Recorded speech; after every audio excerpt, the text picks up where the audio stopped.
Good evening, I'm Jeff Koinange, and this is Jeff Koinange Live. Tonight, a special sit-down interview with the only African who has served as head of state twice in a span of 20 years.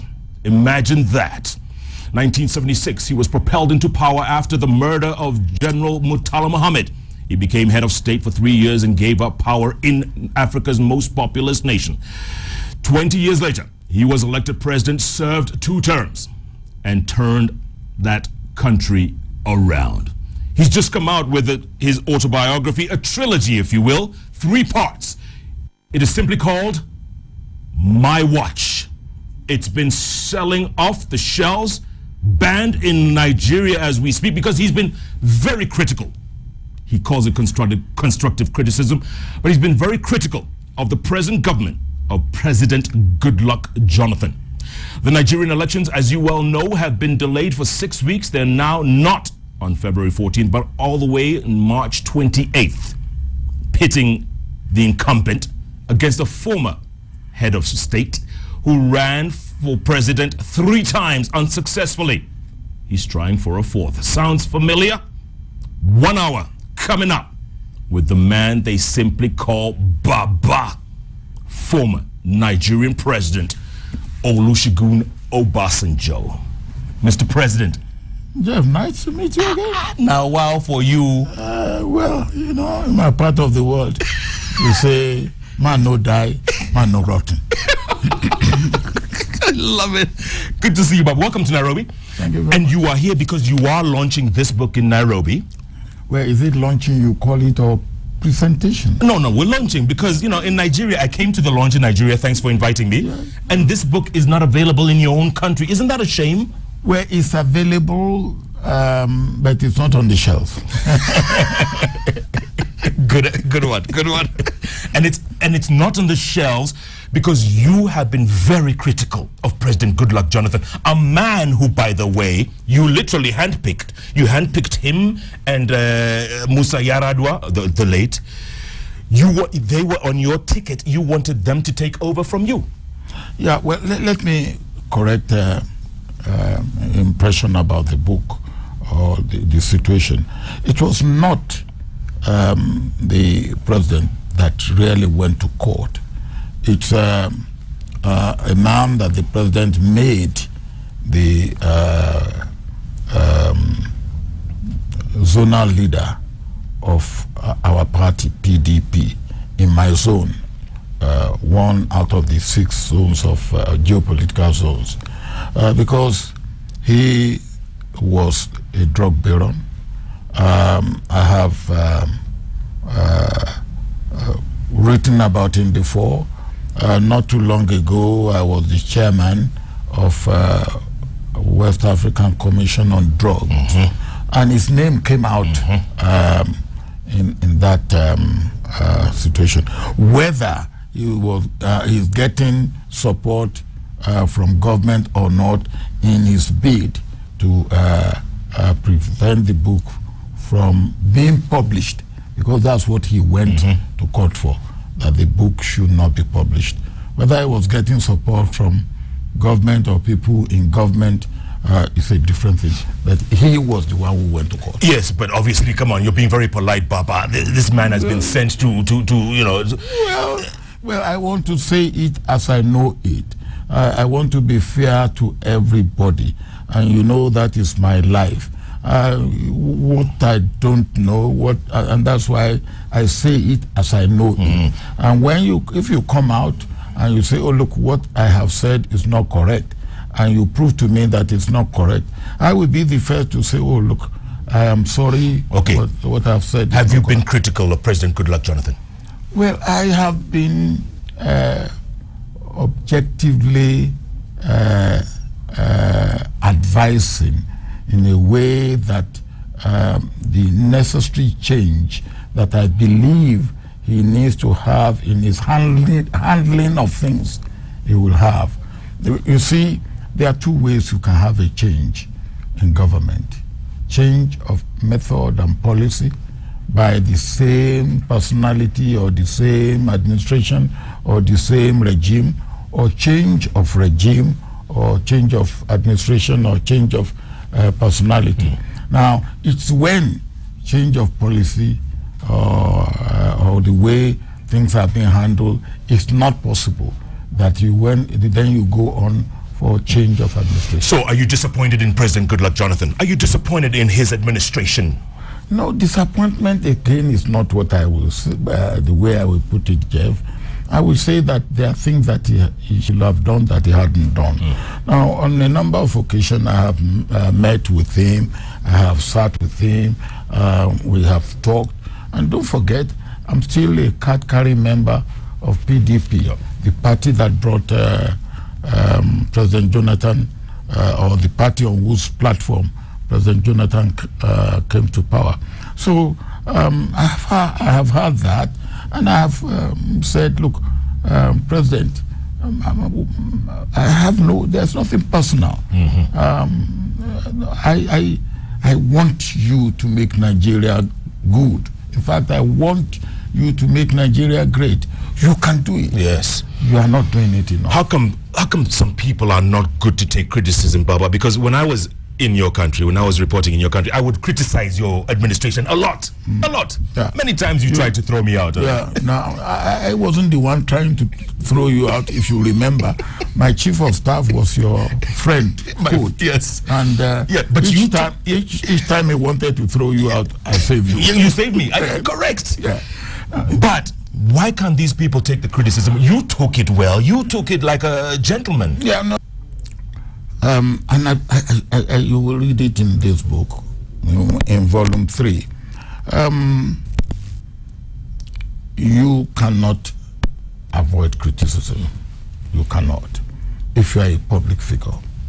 Now, the criticism will come from different directions and for different reasons. Some people are genuine, and they criticize because they don't know as much as you know. People like that, you should make them know enough. You should educate them. You should put facts before them. You should let them know what you are doing, why you are doing them, and then if after that they still want to criticize, leave them. Some will criticize out of mischief, what I call, or what in Nigeria we will call bad belly. Just for the sake of it.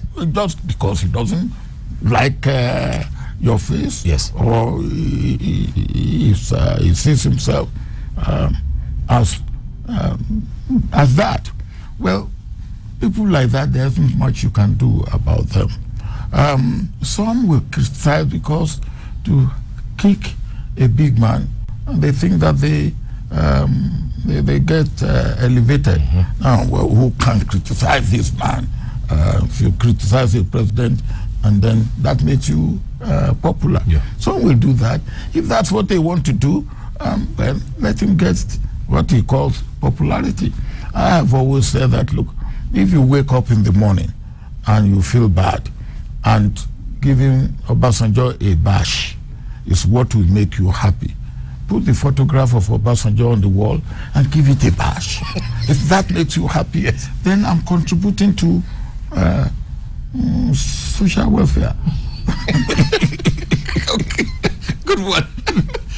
So like this ban over here, if you put it in your room and you bash it, and it makes you happy. Yes, good. Yeah.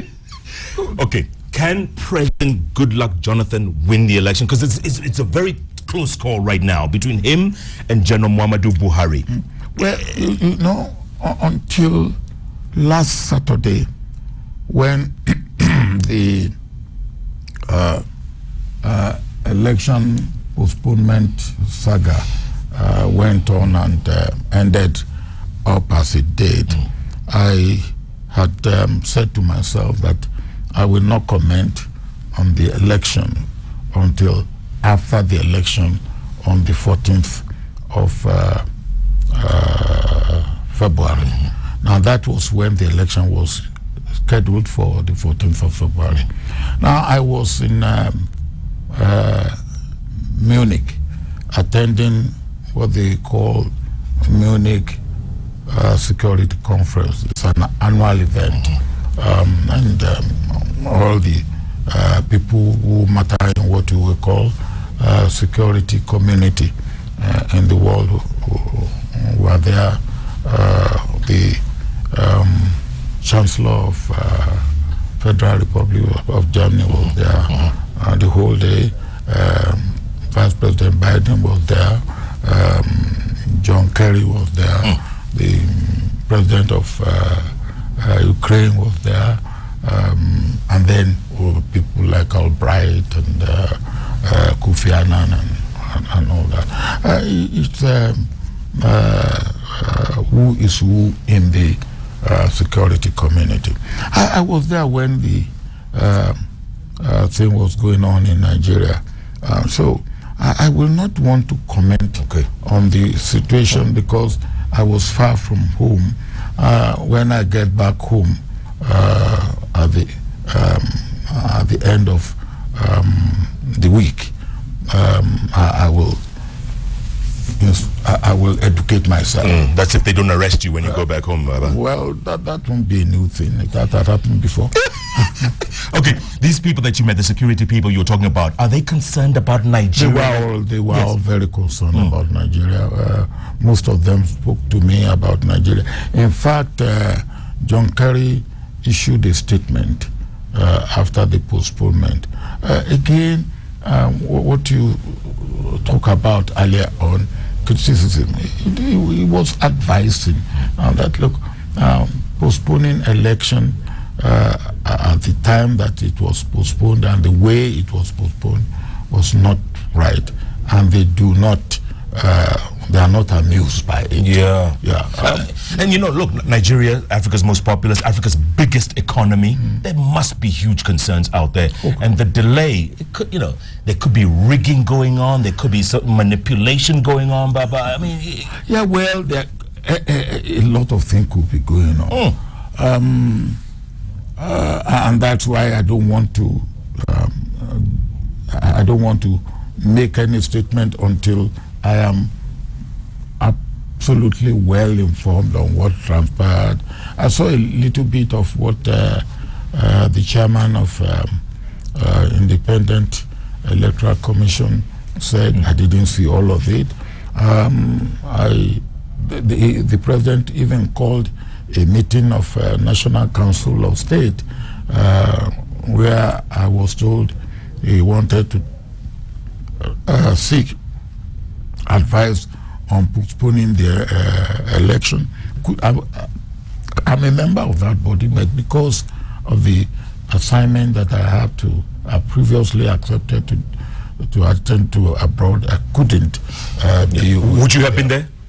If all have been okay, I could have considered being there. Why can't they seek your advice, Baba? You've been there for, the last 50 years. You've been a part of this country's history. Why can't they seek your advice? Are they worried? Are they? What is their problem? No, even at times I offer the advice without seeking it, and the point is that when you have been as long as I have been, you can see. It's like an elderly man in the village when a tree is being cut. Now he look at everything and he has had the experience, and you cutting the tree think that the tree will fall that way. And the old man said, look, although the tree bent that way, but the way you are cutting it, it will fall this way. Now, if the man, the one cutting the tree is wise, he will listen to that experienced old man. Now, when people say history repeats itself, history doesn't repeat itself. It's human beings that don't learn from history. And if we will learn from history, we will know that history does not repeat itself. We must learn from history. We must, the wisest man learn from the experience of other people. Only a fool learns from his own experience. And a compound fool, even doesn't learn from his own experience. He makes the mistake the first time, he makes it the second time, and he continues to make it. And they say the definition of insanity, Baba, is repeating the same thing over and over and expecting a different result. Yeah. That is an adequate, to me, definition of foolishness. Baba, I want to talk more about that after the break. And also, Boko Haram, Baba. Boko Haram, how is it that this ragtag group of rebels has literally carved out the entire north of Nigeria? Remember when we were there? Mend down in the Niger Delta. You sorted them out. You sorted that menace of Mend because you knew it was time to talk. Dialogue helped in the end. Why can't these people be talked to? What's going on, Baba? Also, your book. Your book. Why should Kenyans read your book, Baba? Don't answer now. Wise words from a wise old man, former Nigerian President Olusegun Obasanjo, whose book is out right here in Nairobi. It's being launched this week. Check it out. It's simply called My Watch. It's available at Yaya Center. Go see Chand, my friend, at Bookstop. The soft edition, 3 of them by the way, is selling for 7,500 shillings, and the hardcover, 10,000 shillings. It's a great buy, great gift, great read from a great man. This is a special 1-hour sit down with the General's General himself. You can start tweeting. My Twitter handle is @Koinange Jeff, the hashtag. Just put Obasanjo, nice and simple. JKL takes a break. We'll be back in a moment. Baba.